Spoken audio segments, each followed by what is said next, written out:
What a great group this is. Your team is doing very well, Bob. Good quarterback, good coach. It always helps. Having a good coach and a good quarterback is a very good thing, historically. I want to thank Secretary Marco Rubio, who's my friend and a very talented man who works very hard, and his wonderful wife, Jeanette, for hosting us this evening as we... Thank you, Jeanette. Great job. As we celebrate the 2025 Kennedy Center's honorees, and they are great honorees. Sylvester Stallone, there he is, look at him.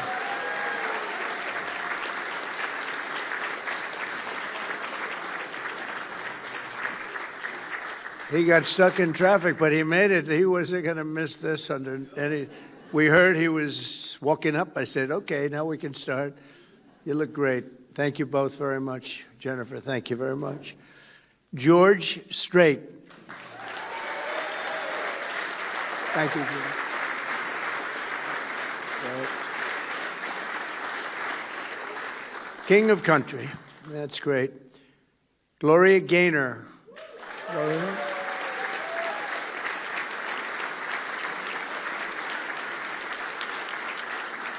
Fantastic, Chef. You look so well. Thank you very much, Gloria. The legendary Michael Crawford.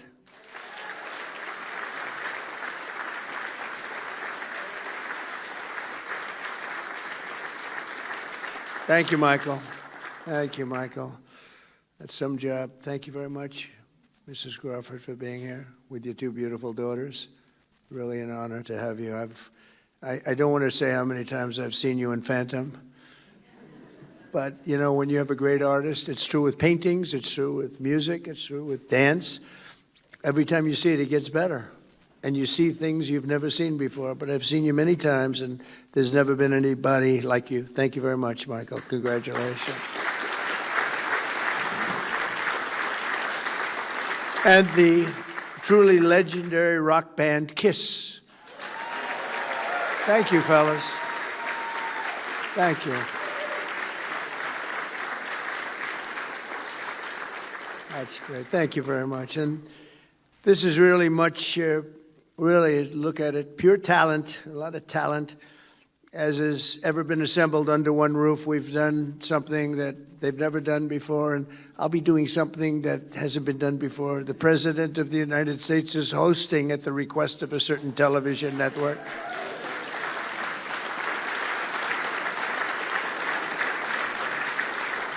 And I'm doing it because I feel it's very important that we all get out and do something. And if that can make a difference, that's tremendous. But we have such wonderful people, and I don't mind doing it. But these are some of the greatest of all time, and congratulations to all of you. And thank you very much to Tiffany and Company. They've really done a beautiful job with the medals. And I want to thank you, beautiful families, every one of you. You brought large numbers of your families here, and we appreciate that. And they appreciate you, I can tell you. A very special thanks as well to our terrific Kennedy Center Board of Trustees, along with Executive Director Rick Grinnell. The Board of Trustees has been amazing. It's got to be the hottest board, or I don't know, the Supreme Court is pretty hot. I always say the Supreme Court, the U.S. Senate, the NFL Owners Committee, I think that's pretty good too. But I think the board of the Kennedy Center is turning out to be, we have so many people that want to get on. I have so many enemies now because they want to be on the board, and I'm sort of saying you can't have it. Can't get any more. But Rick, you've been fantastic, and Ambassador Sergio Gore, who's now going to India. Good luck. We may never see you again. 1.5 billion people. Think of that. 1.5 billion. Can you handle that, Sergio? I think you can. You can handle anything. But you're going to be dealing with a very special leader, as you know, a friend of mine, and you're going to do very well. He's very happy that you're going to be the ambassador, so good luck. You're going to be making your journey in 2 weeks. Good luck. I may never see him again. It's very sad.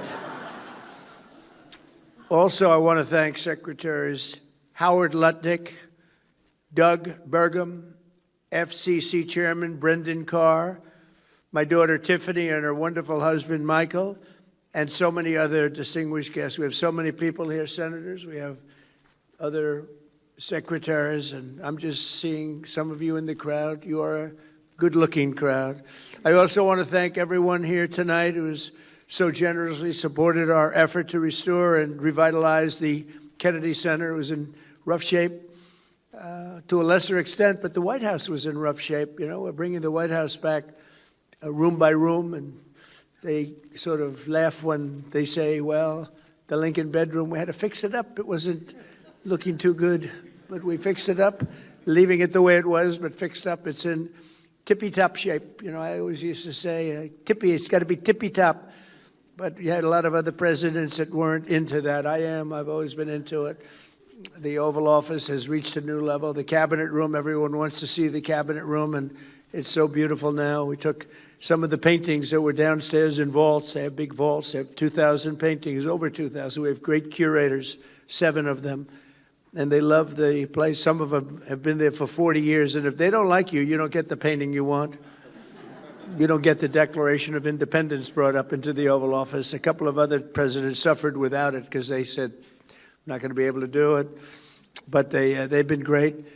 But we have tremendous artwork being brought up and has been brought up from the vault. So it was sitting for 100 years, 150 years downstairs under the White House, and now we have it on walls throughout the building. And those walls, before we put them up, we make sure those walls are in perfect shape. I say, you got to make sure these walls are up before you do anything.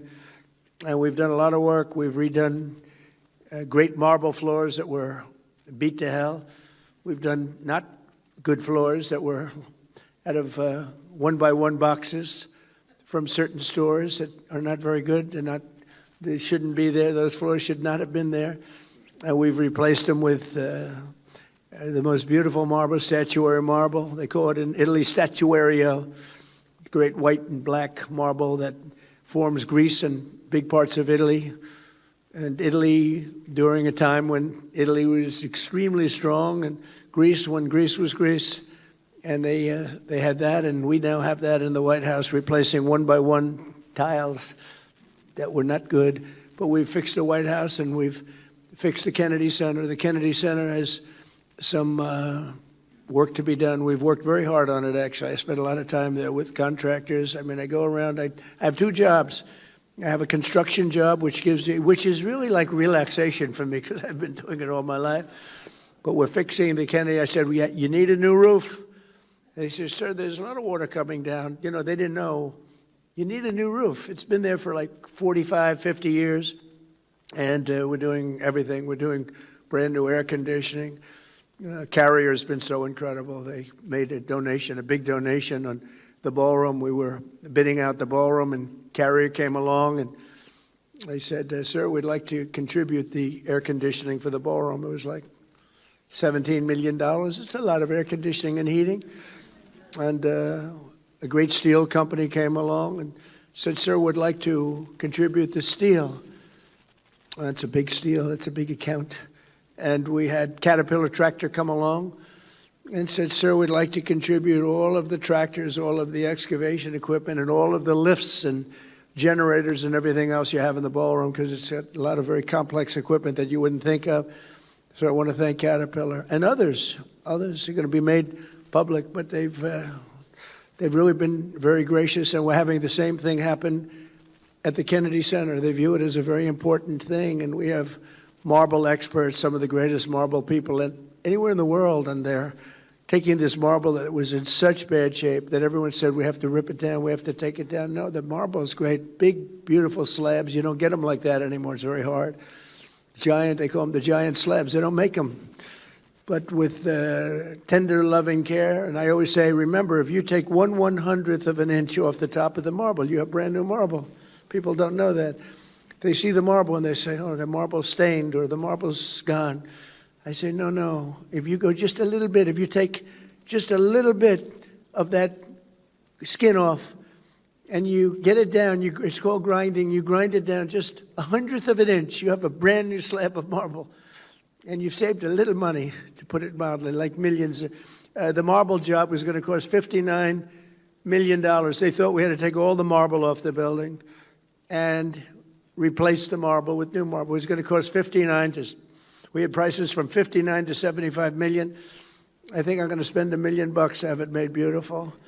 And what you replace it with was not nearly as good as what we already have. So it's sort of, I don't know, I like to tell you those little construction, because we talk politics all the time, and I like politics too.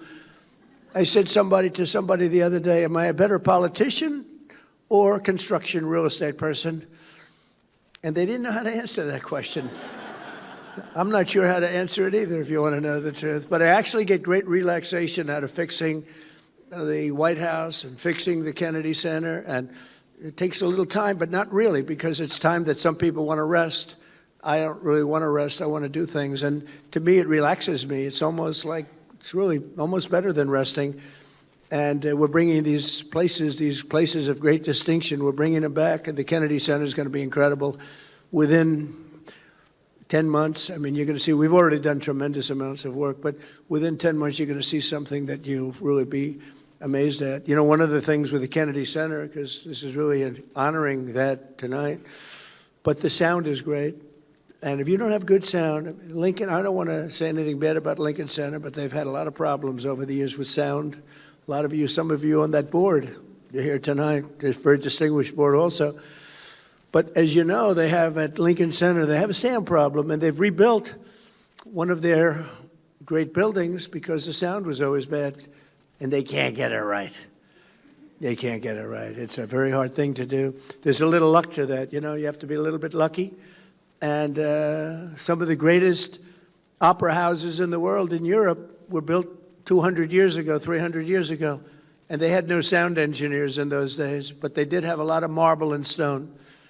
And marble and stone make really for great sound. I see we have Gloria, we have Kiss, we have George Strait, we have, think of it. We have the great Michael Crawford, and they know what I'm talking about probably better than anybody else in the whole world. But it's sound is a big deal. And if you don't have it in a building, you pretty much never have it. They rebuild it. They spend millions and millions of dollars. They take it apart. They put up new walls. They put up new seats. They put up new everything, and they open it up, and it's a disaster. And the one thing with Kennedy Center, they have great sound. They've always been known to have great sound.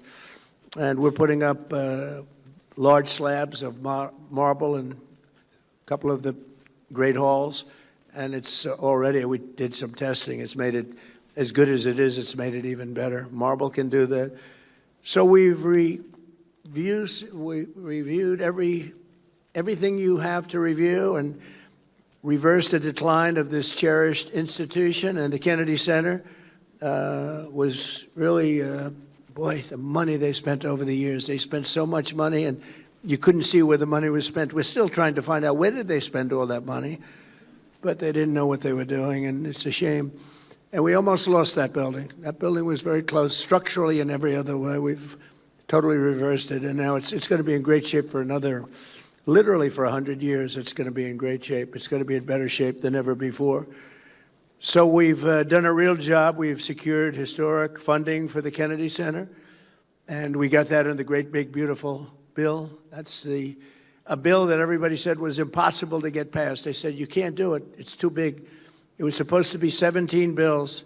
I said, let's put it in one, because the Democrats are absolutely crazy. And I have some Democrat friends here, but they're crazy. And they might have approved a couple of them, but most of them they wouldn't. I said, if we put it all in one, there's something for everybody. And we got it approved with a pretty small majority. We have the majority, but pretty small majority. We got it approved. And we got some support. We got a little support from some of the rational Democrats. But one of the things we were able to do is help very much the Kennedy Center. We got so many other things, though. Largest tax cuts in history. No tax on, think of this, tips. No, for the workers, no tax on tips, no tax on Social Security for our great seniors, no tax on overtime. Nobody thought that was possible. You're allowed if you buy a car. These people don't know about buying cars, because you buy cars probably, you're not going out to borrow a lot of money, the group in this room. But you know what? Middle-income people, they never had this before. If you go out and borrow money, which almost everyone does to buy a car, you're now allowed to deduct the interest for income tax purposes. It's never happened before. It's a great thing. We have so many things in the great, big, beautiful bill. But one of the things we have is we're going to rebuild our city, Washington, D.C. We now have one of the safest cities in the country. It was a horror show when I came here.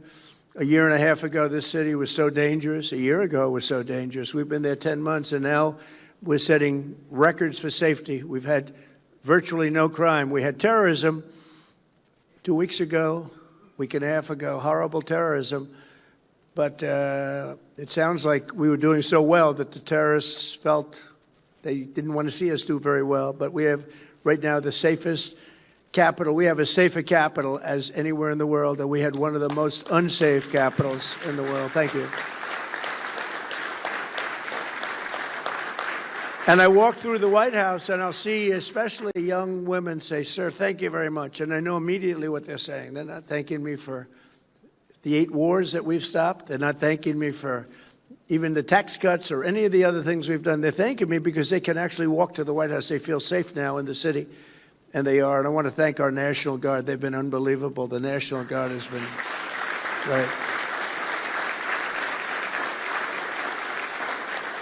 And Christy and Tom Homan and all the people that work so hard on that. And as you probably noticed, we just went into New Orleans, and we went into Memphis, Tennessee. We went in a light way because we have a lot of opposition there with these people. They want to have crime. I mean, it's the craziest thing, Chicago. But we've brought down crime and just given it a little dose of what we do really well. But we'll, at some point, just go in and do it exactly the way we want. We won't have any crime, and we'll have very little crime in Chicago, almost none. We'll stop it everywhere. We do stop it everywhere. And we had a governor, a very good governor from Louisiana. Jeff Landry just called, and he said, "Please do me a favor. Would you send the troops into New Orleans? It's really gotten bad." And I said, "We'll do it." We just sent them in, and within about 3 days, everyone said it's like a different place. And he's a smart governor. And some of the governors, you'd be surprised at some of the ones that are calling. But we're stopping crime. I said we were going to, during the campaign, we're going to stop crime. Nobody knew we were going to stop it to this extent. Nobody knew we were going to have a border where in 6 months, not one person came into our country illegally. Think of that.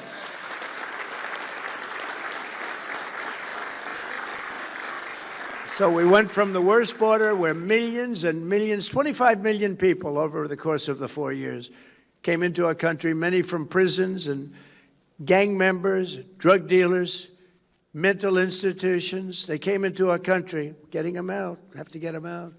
Murderers, we have 11,888 murderers. Many of them are now either out or in jail because they'll murder again. More than 50% of those people murdered more than one person. But we took a very strong stand, and people are really liking it. And by the way, drugs coming into our country by sea, down 94%. Okay, down 94%. And I'm trying to figure out who the other 6% is, because frankly, I think they are they got to be the bravest people. Who are the 6% that are still trying to come in? But down 94%. And we're going to start that same process on land, because we know every route, we know every house, we know where they live, we know everything about them. They killed 300,000 people last year. And that's like a war. That's like a terrible war. Not going to let it happen. So we're doing a job that nobody else could do. But we're building this institution back to what it should be, and the nation's premier venue for the arts. And we're going to see that because D.C. is now a safe place. People want to be here. The restaurants are opening. You know, if you go back a year, nobody wanted to go to restaurants. They lost 40% of their restaurants. They closed. They had no business. And the restaurants that were open were doing no business. And people felt unsafe, even sitting, waiting for a meal. People would come in and do bad things. We don't have that anymore. And now restaurants are open. You can't even get into a restaurant now in Washington, D.C. It's a beautiful thing to watch. And we're showcasing our country. And we're always going to have it, because the capital of the United States of America has to be a safe and beautiful place. And we're fixing it. We're fixing the roads. We're removing the graffiti on the most beautiful marble you've ever seen. We're removing granite. I like granite better on the outside because it's real easy, but the marble is very porous. During the Biden administration, they sprayed a lot of red paint on a lot of white marble. And you still see it, you know, they worked real hard to get it off, but it goes down deep. It's a disgrace what they were allowed to do. It was also a disgrace that they allowed millions of people into our country illegally, and people that were not people that we want to have. They weren't people that could love our country. We want people coming into our country that can love our country. So the generosity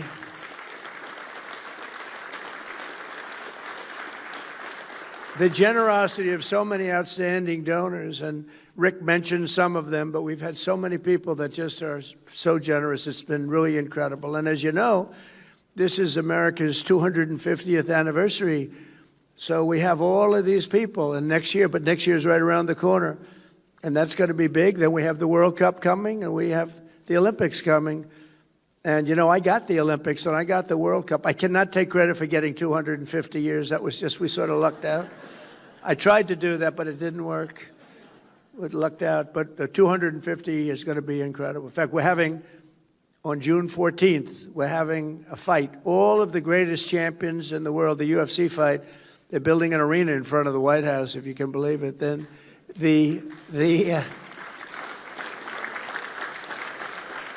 like 6,000 seats, and then they're going to build it for the fight. They're going to have the greatest champions of the world coming, and they're going to have over 100,000 people out. They're putting screens all over certain parts of Washington so everyone can see it. I don't think there'll be anything like it. It'll be on a Sunday night, June 14th.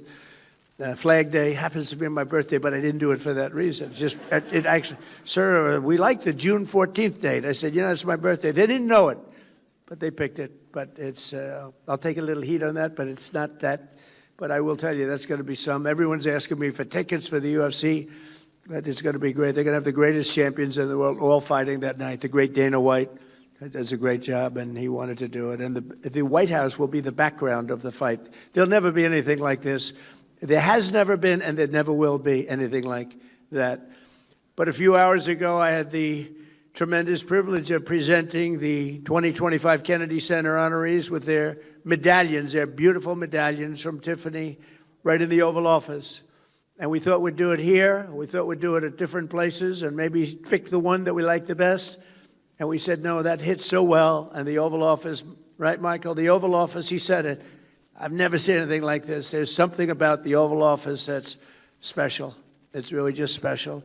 Even in its poorer state, it was still the Oval Office, and we appreciate it, and we have great respect. So many things happened in the Oval Office, and they got to see the beautiful cabinet room, which we've brought back to life like it should be. Beautiful. It's a beautiful room, and it's really a beautiful room once again. Actually, more beautiful than it ever was. It was never like this. But the American people are proud of our country. We're proud of our beautiful White House, and we're proud of our beautiful Kennedy Center. And now you have it at the top of the line. The lives they've led, these wonderful people that are here tonight, the legacies that they forged have become integral part of Americans' priceless cultural heritage. All of the people that we honor tonight are such beautiful words. I mean, you're priceless. It's a cultural heritage that you've created, each of you in a very different way, most of you in a very different form, catering to different people, frankly. But you add it up, and it's 100% of our population. Each of them has given us treasures that will be passed down to every future generation. And I don't think you even appreciate what you've done. I don't think you really appreciate your greatness. Decades and even centuries from now, people will still watch and admire the films of Sylvester Stallone. There's nobody else can do those films. Nobody can do it.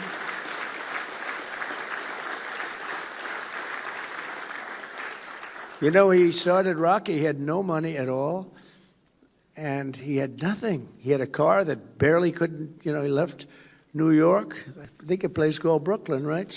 Brooklyn, good place. A lot of good people come out of Brooklyn. But he got that car to just get him there, and he stayed in his car, and he slept, and he wrote this script called Rocky, along with about 20,000 other people. Everybody writes a boxing script, right? But for some reason, they loved it. And Sly didn't have 10 cents, had nothing. And they offered him, like, a lot of money. They offered him, I think, $500,000, some number that he never even thought was even possible.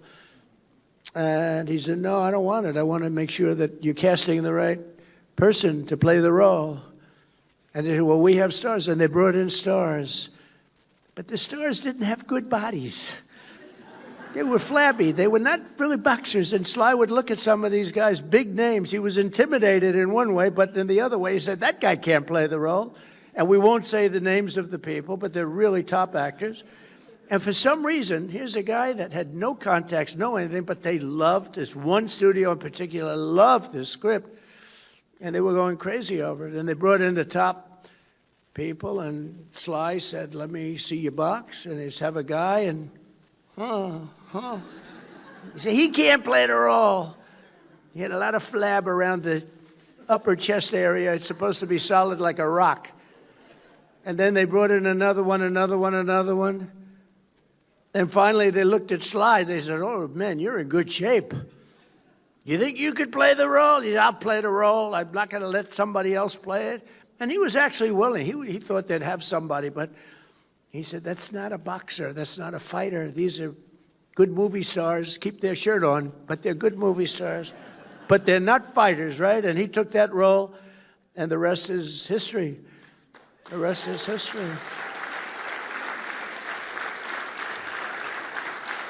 But think of it, how many people would turn down, a tremendous, enough money, he probably thought he could live for the rest of his life. He probably could have if he had to. But who would turn down that kind of money? And he did it. He didn't want to have anything to do with it. He wanted it to be right. And who would then think of it as, isn't it just about the largest grossing movie? It's like, there's never been anything like it. Rocky, the whole Rocky series, it's been incredible. And then you had a little thing called Rambo. I loved Rambo, Sly, I'll tell you. I loved Rambo. I got to watch Rambo one time. I said, I wonder what this is all about. I went to a movie theater a long time ago when I used to go to movie theaters. I'd like to go again. I loved them. I loved the popcorn. And it was Rambo. I knew nothing about it, but I liked Sly. So I said, let's go see it. After about 4 minutes, they said, this movie is great. Rambo, I think Rambo gave Rocky a little run, too, if you want to know the truth. Loved it. We loved all of them. But really, a legend, and each of the people that are being honored, they're treasures that really will be passed down to future generations, decades and centuries from now. People are going to be looking at your work. They're going to be seeing every one of you. Your work is so incredible. And they'll be thrilling to the performances of Sly and the performances, it's all on tape, of the great Michael Crawford and Phantom. It's all on tape, thank goodness for tape. Because if you couldn't see him, if you would miss that, if you wouldn't see Michael Crawford, the way he moved, the voice was magnificent, but the way he moved and the hands, the whole thing, it's just, there'll never be anything like it. But we have it on tape from every different angle, so guess what? You're lucky. There are a lot of great people that they've never been preserved that way, but you've been preserved. And people are going to be looking, people are going to be watching that and comparing in other plays and in other forms and other venues. They're going to be looking and comparing others to you. And I don't think they're ever going to find anybody like you, Michael, okay? I know something about that business. I don't think they'll find anybody like you. The look, the movement, the whole deal, and then the voice, right? The voice, that beautiful voice. And they'll still know the unforgettable songs of George and Gloria and Paul, Gene, Peter, and the late, great Ace Frehley, who's represented by his daughter, and she was crying she was crying. And all that meant to me is one thing, she loved her father, right? She loved her father.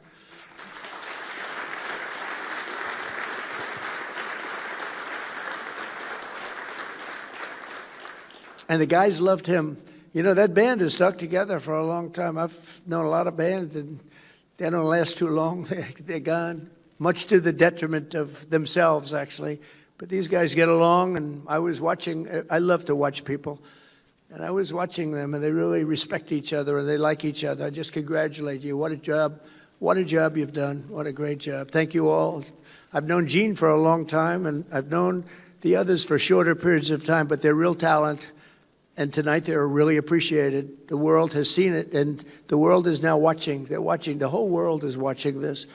So thank you very much. On the film sets, Broadway stages, and in sold-out arenas around the globe, these exceptional individuals have spent their lives making the most of their incredible God-given talents. They have talent.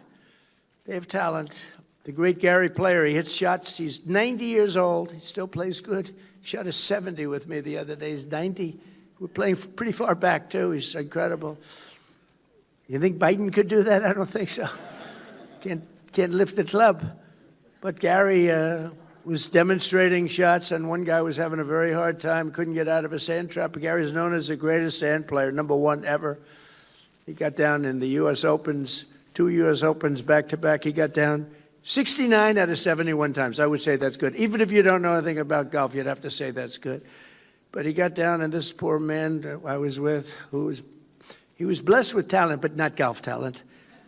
And he cannot get out of a trap. It was sad to watch. And Gary says, "You don't understand." And he dropped 5 balls. Ping, ping, ping, ping, ping. Every ball right next to the hole. And this guy, and he tried it. He hit the ball a foot. He hit the next one over the green like by 50 yards. The whole thing was a disaster. He said, "Well, here's the problem. I've got talent and you don't." And that's what's true about you. You have talent. These 5 groups and people, they have great talent. And if you don't have talent, to be honest with you, there's not a damn thing you can do. You can get a little better. But if you don't have talent, there's not a damn thing you can do about it. All you can do is try and find something else where you do have talent. But I just want to thank that, you shared these gifts, because you're really sharing a great gift with the world. And maybe tonight more so than any time in your career you've shared tonight. Because tonight the whole world is focused on you. I want to celebrate all of this together, and tomorrow we pay tribute to them magnificently, and they're going to see something really special, and it's so great to have this at the Kennedy Center. I want to thank, as you know, FIFA for the award they gave me, but more importantly for choosing the Kennedy Center. We had over 1 billion people watching they were choosing the teams, which team is playing the next team, and you can imagine the thrill. But Johnny, who's the commissioner, he's a fantastic guy. I guess you have to say he's like the biggest guy in sports, Bob. He's big. He's saying we have 58 Super Bowls. I don't know if that's true, but let's say we have a few of them. But they have a lot of matches, and it's all taking place here. Don't forget, when I made that deal during my first term, and then I made the deal for the Olympics, and I said, man, it's so bad, because they were made 6 years away. So I said, I won't be president. And then I got screwed, and I said, let's do it again, and I did it again. We did great the second time, unbelievable. We won by a lot. But the third time, we won by 10 million votes. But it was a COVID era. A lot of things happened, and a very crooked election, a lot of crooked people. But I said, we got to do it again. That's why we never give up. These people have never given up. They don't give up. Bob Kraft never gave up. Did you ever give up, Bob? I don't think so. Bob Kraft, have you ever given up, Bob? Look at him. He had a lousy team last year. He didn't know what to do. And now he's leading the NFL again. I'm sure your other owners are extremely happy for you, though, Bob, right? They're thrilled. They're just thrilled. But no, people don't give up. The real winners need the talent, but don't ever give up. But as chairman of the Kennedy Center, as president of the United States, and as a true fan of each of these incredible celebrities, but great performers, much more than a celebrity. You're much more than a celebrity. It gives me tremendous pleasure to congratulate them once again and say thank you for your incredible career. Thank you for gracing us with this wisdom and this genius that you have. That's what it is, every one of them. And the First Lady, who you saw yesterday and you're going to see again tomorrow, we're going to be having a good time. She congratulates everybody. She's focused on Christmas decorations at the White House, where she's done a great job. And actually, the press has treated us very good. The first year, the trees were white and beautiful, and the media said, why white? So I said, listen, do something that's more known. So the next year, we did green. And they said, why aren't you doing white? We like the white better. The next year, we did red. We got killed with the red. So we went through 4 years of that stuff. Nobody does it better. And this year, it's just so good that they actually said the White House looks phenomenal when you add up all of the other things that we've done to it. You know, I tell people, for the first 4 years, I was the hunted. So I didn't have a lot of time to fix up the floors, to redo the Lincoln bathroom. I took a little heat. It was the worst job. It was done in many years ago. It was done during actually the Truman administration with very cheap green tile. That was in Lincoln. Now we have it done in beautiful, beautiful paradisio marble. It's all book matched and so beautiful. And people said, oh, why is he wasting time? That's not wasting time. That's saving our heritage. You know, many, many things like that. It's saving the heritage of this country. And it's so important. But I'm just going to leave you with the fact that this is a very brilliant and very important group of people that are in this room tonight. A lot of people wanted to be here, and the ballroom's very small, Marco. I mean, this is like, you know what this is? About 1/10. This is Section A of what's being built. This is like a little corner, but it is beautiful. And I have to say this: Marco Rubio is a great Secretary of State. And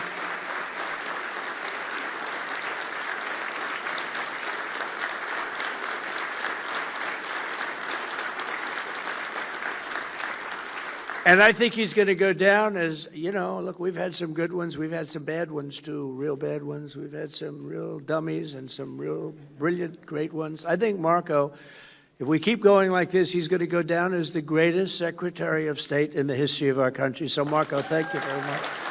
Thank you very much. And I just want to thank everybody. It's a very special journey that we're on. It's a beautiful journey, and we're beautifying our country. We're strengthening our country. We're respected again as a country. We're so respected now, like never before. And whether it's Europe, Japan, I mean, every one of them, they have tremendous respect. They used to laugh at us not long ago. A year and a half ago, they were laughing at us, and they're not laughing anymore. They respect us like they've never done before. Thank you very much, everybody, for being here.